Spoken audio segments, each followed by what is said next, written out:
Okay, so let's talk about 10 areas that you should be focusing on if you're going to run a small business, particularly carpet cleaning, tile, wood, upholstery.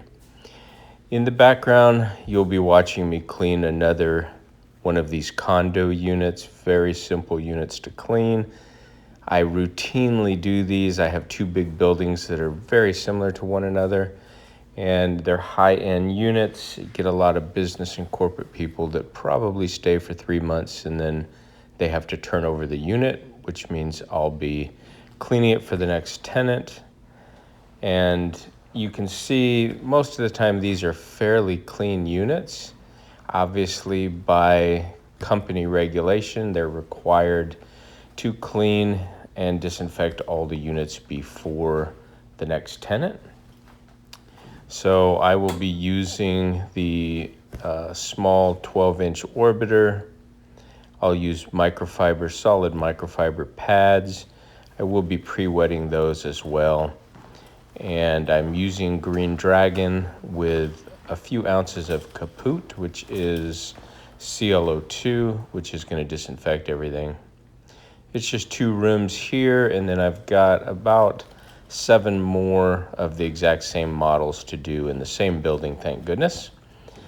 But anyway, as you watch this in the background, I thought I'd take a minute.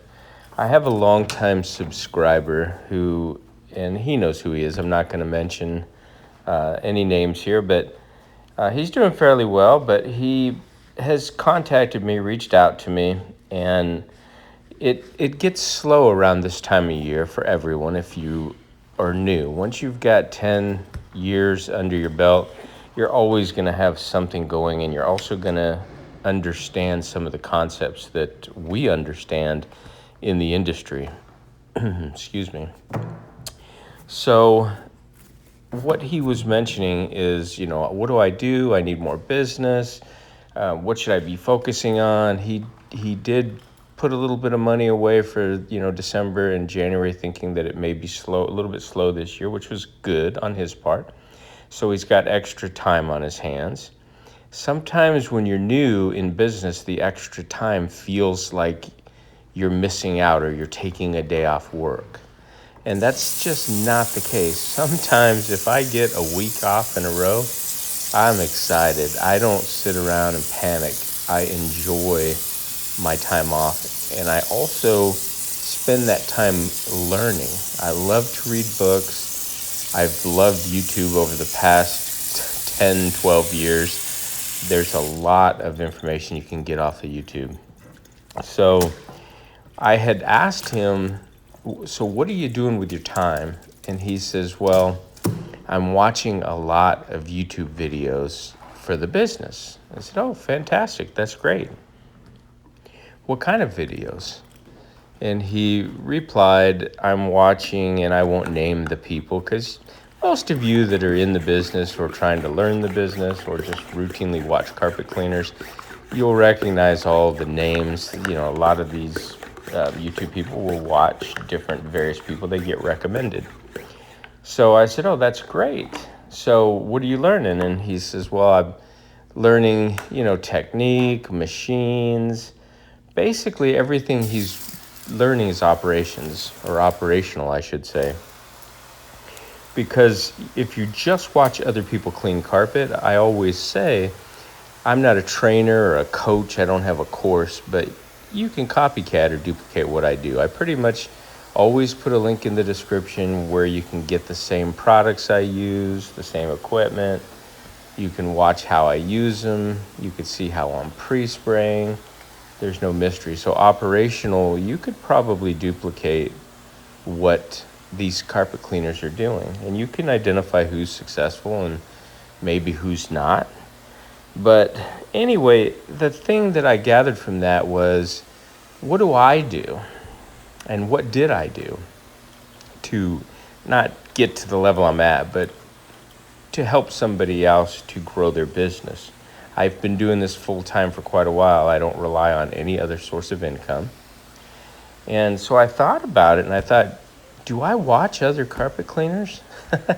And honestly, I do watch. There's several carpet guys that I like to watch, and just because they're either friends or I find it interesting. And when you relate to what someone else is doing, then it can be enjoyable. You know what's going on. But I don't spend all of my time watching carpet cleaning. I mean, I do enough of it myself, and then I'm trying to film as well. What I was doing there, just to bring you back to speed on the video, I was overspraying on the wood so you could see that the pump-up sprayer does lay out pretty heavy, the pre-spray. So you got to be careful and take any type of sprayer you're using outside on the concrete and see how heavy it comes out so that you know how much solution you're putting down. So anyway, back to the discussion. What I actually do, I read a lot. I like business educational books. I like finance, business finance, taxes. And then personally, I work on my spiritual growth. And any type of, whatever you do and whatever your spiritual background is, then that's great. Focus on that area. If you have no spiritual background, I would say dial into something that is greater than yourself so that you can get something outside of just yourself, because there's more to life than just self. But the videos that I watched and the books that I read, or what I would recommend maybe to people that are watching, or to my friend who was watching today, I figure there's 10 areas that I'll talk about today. And it's not all inclusive and it doesn't cover everything. But everyone's watching carpet cleaning videos, which is operations or operational videos, which is great. But the one out of my 10 would be chemistry. Search Google research it, and talk to vendors. Get on YouTube, learn carpet cleaning chemistry. What is involved in different stains, and what type of chemicals, whether you need a water-based solution, a solvent, when you got synthetic carpet, wool carpet, if you got organic matter or you got oils, you want to understand chemistry, red stains, chewing gum, slime. So rather than watch these guys clean carpets, search those videos on how to handle certain situations and stains and work on your chemistry. Okay. The second area that you should be working on is fiber identification. There are a ton of videos out there on identifying carpet fibers, and you can get into, like, I've been doing a lot of area rugs, and I'm working on opening a rug spa is what I want to do, so that I can work in the rug spa myself, take all the calls, do the work there, and then have one of my sons go out in the field in the truck, maybe two of them. But the information that I was researching, oh my goodness, it's bountiful out there. You can get a lot of knowledge about, especially the fibers in area rugs, and the way that the fibers are tufted or knotted or put together, whether they have a backing or not. So fiber identification is very important. You want to understand what you're working on so that you can use, back to number one, the proper chemistry to do the best job. Third is personal hygiene. Whether you need to get on YouTube and search, personal hygiene, business hygiene, I'm not suggesting that you need to shave your beard off and cut your hair, but hygiene as far as what people see, I remember someone told me you never get a second chance at a first impression. So you want to show up, you want to smell clean, you want to look clean, clean clothes, clean shoes, your vehicle, even though that's not personal hygiene, it is a representation of you. Okay, communication skills would be number 4. definitely a lot of information. If you can't communicate with customers and convey what it is you're trying to say or what it is you're trying to offer, you're dead before the deal begins. Number 5, sales. Now, I'm not in the sales business. I don't upsell or bait and switch, but sales is a great background because the biggest thing I pull out of sales is what they call a transfer of enthusiasm.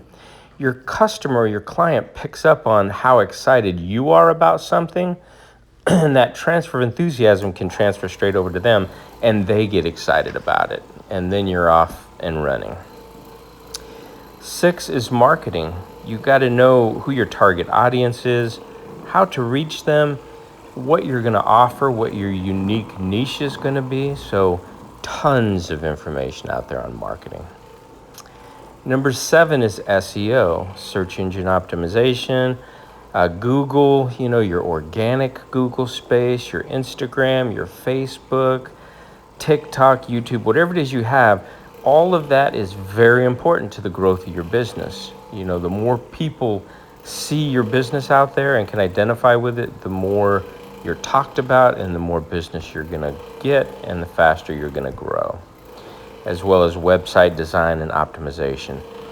8 would be business bookkeeping.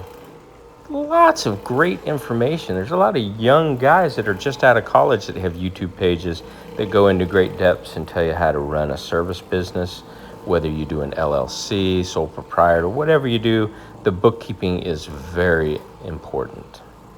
And that leads me into number 9, which is taxes. Oh yeah, good old taxes.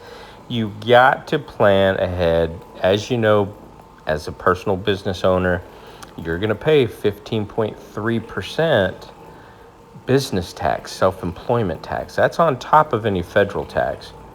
So I won't go into depth here. I had a video previously about it, and maybe in the future, if anybody's interested in me diving into some of these topics, let me know. I'd be happy to do that.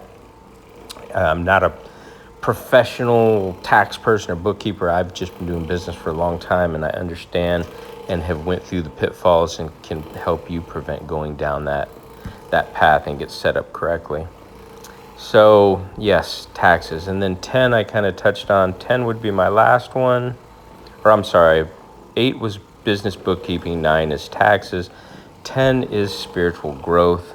Could be in the self-help department. You gotta have something to suppress the anxiety or the depression.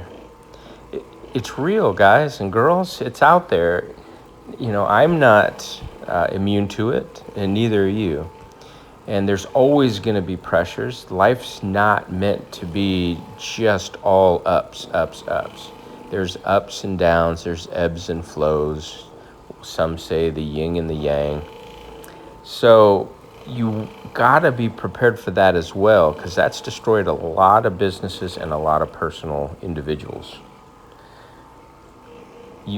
Whatever it is, me, I like to read the Bible, and I like to believe that something greater than myself is out there and that there's a purpose to everything that's happening in life here. And I always tell anyone that asks me, I say, think of walking up to an incredible human. We breathe automatically, our hearts beat automatically, we love, we care, we have consciousness. It's like walking up to a Tesla vehicle and looking at it and seeing how it operates, looking over the engine and the operations, test driving it, and then saying, wow, it's amazing that there was an explosion in the universe and this happened to come about. I don't think so, right? There is a designer behind the creation, and that's, I'm not going to get into any of my personal philosophies, but you can look at that. There's definitely a creator to you and to me. And that creator, can be reached out to or can be studied. And whether you think it's just, a collective conscious, we're all one energy. I've heard it all. I've studied every different religion, trust me. When I was in my 20s, I was just inundated with information. I wanted to know what was real, what wasn't real. I studied every type of philosophy. Speaking of philosophy, I do love Stoicism. If you understand what a Stoic is or Stoic philosophy, look up some of the Stoic philosophy on YouTube. That will help you as far as like the self-help, the anxiety, and depression. So I'll kind of end things there. There is one last thing as far as spiritual growth. It's going to help with your relationships. You know, you want to treat another human being respectfully as an equal. And with the way that, you know, the porn industry and all this stuff's going on, you know, these younger men tend to look at women and younger women look at men in a different aspect outside of what I would consider a loving relationship. So I'll end that there. Relationships are important. Spiritual growth is all part of that. Those are my top 10 for today. Hope you got some value in the video. I'll see you in the next one.